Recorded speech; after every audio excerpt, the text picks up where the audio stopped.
Everybody, all my followers, welcome to another video. I'm starting this video today a little bit too late, but not too late that I can't share some information with you.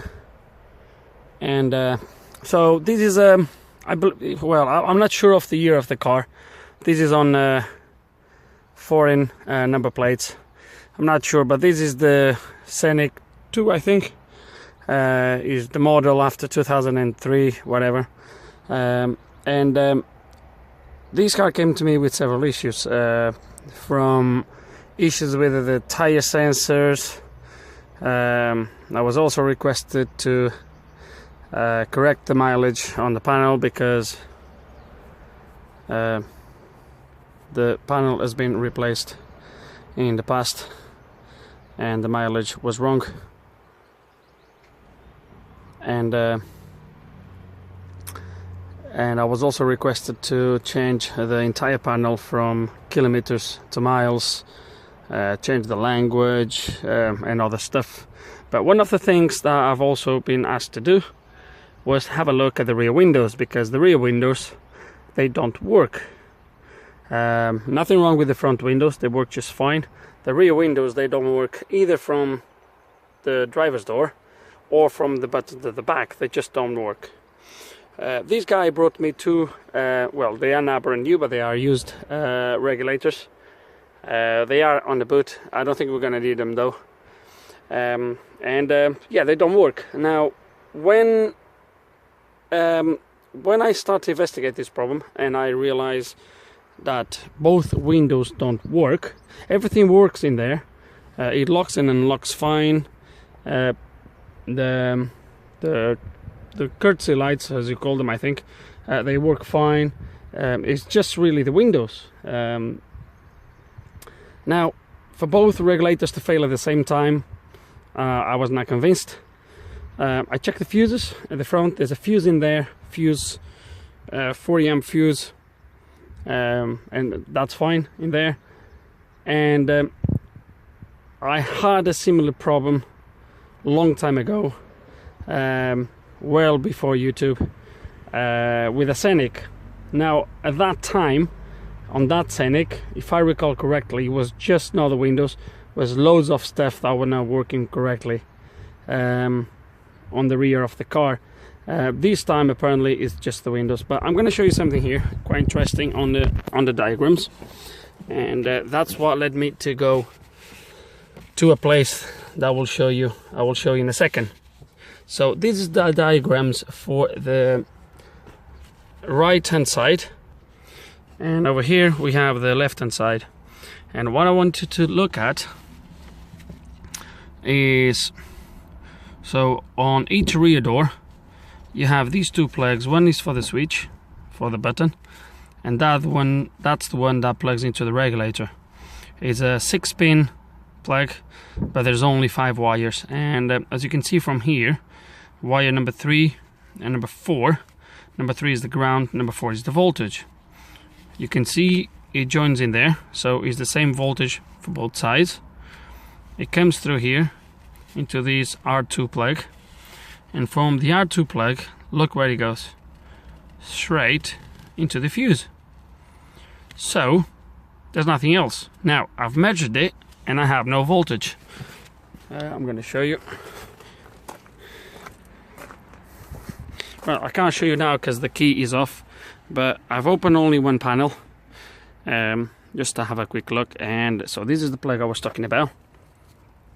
So it's a 6-pin plug, but there's only 5 wires, and these two in the middle, those two big ones, they're supposed to be one ground, the other voltage. So I should have 12 volts in here, at least with the ignition on, and I have nothing. And then you have the other plug that goes obviously to the switch.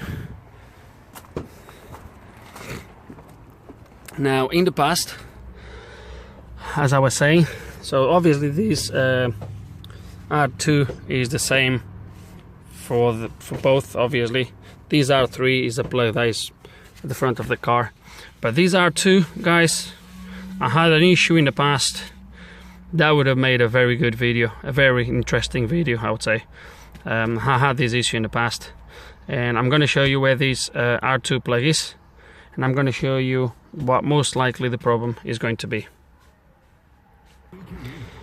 So there is a little bit of work involved to get to here, but I will show you further. But I think you can start to see my problem right there. Okay, there's a quite common problem on these cars. We're gonna remove a few more bits, try to get a little bit more of a better access, but I think you can already see the problem. Okay, I removed the seat frame, everything, to give you a good room to work. I'm gonna try to place the phone here somewhere. This is no good. Some of the wires, as soon as I've touched them, they start to split. They are not attached anymore. Look at that. Look at that plug. I'm gonna try to remove the plug. And look at that. I don't think I'm going to be able to recover this. We'll see how it is on the other side, but when you look in there, you're going to see that some wires, look at that. Can you see that? They are not connected anymore. Look, can you see that? Right at the bottom. See? So let's going to take this carefully and see what we can do with this.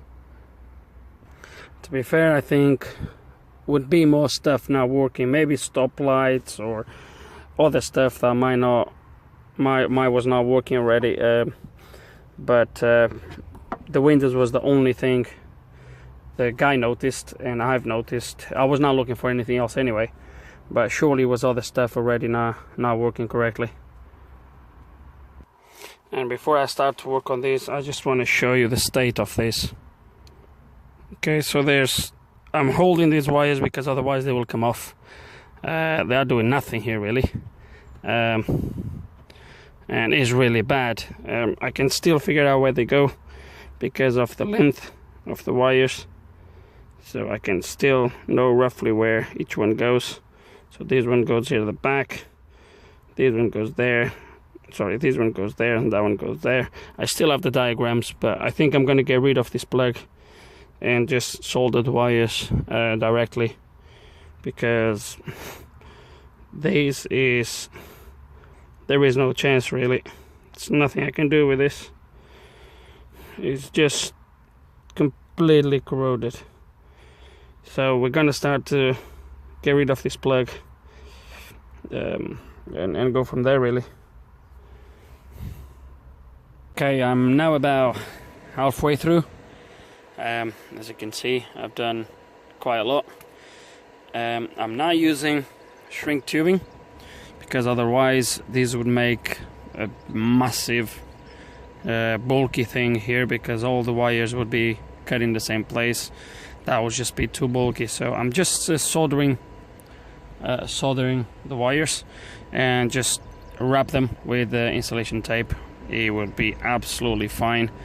Is inside the car, so not too worried. Another thing, I'm using a fan here to blow any fumes away from me. Don't breathe the fumes, guys. Look after your health. So yeah,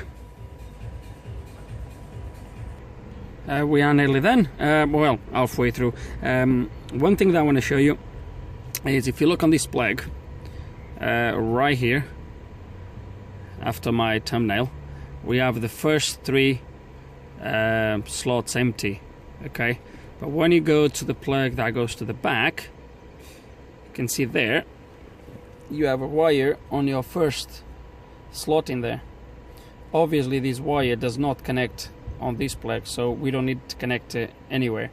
I'm just mentioning this, so when you do this, be careful, because you can get to the end and start to get wires that don't connect anywhere, and you're gonna start maybe wonder if you connect something wrong in the wrong place. So what I'm gonna do obviously there is just cut the wire and just isolate the end of it, and that's it. But yeah, so you don't need to connect every single wire. To be honest with you, on this car, is pretty much every single wire. Is not a lot that's not going to be connected, but there's always worth to mention this, I think. So yeah, I'm gonna carry on. Okay, and just finished. I haven't cleaned nothing yet, but I just put the wires here. I'm gonna have to take them off, but I will show you how it's gonna be in the end. All I want to do now is dry it. So here is the old plug. So we got rid of this, and it's gonna turn the ignition on. Okay, I don't know if they should work just in this position. I don't think it does. Oh, actually it does. So the front windows has never been a problem. Just want to see. Oh yes, look at this. Woohoo! Okay, let's gonna try now on the actual door.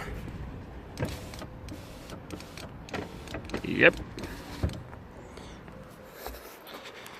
Now on this side I'm gonna have to plug this back in because it was not plugged in. Just gonna see what happens here.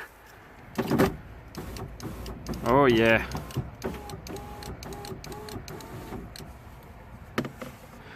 all working.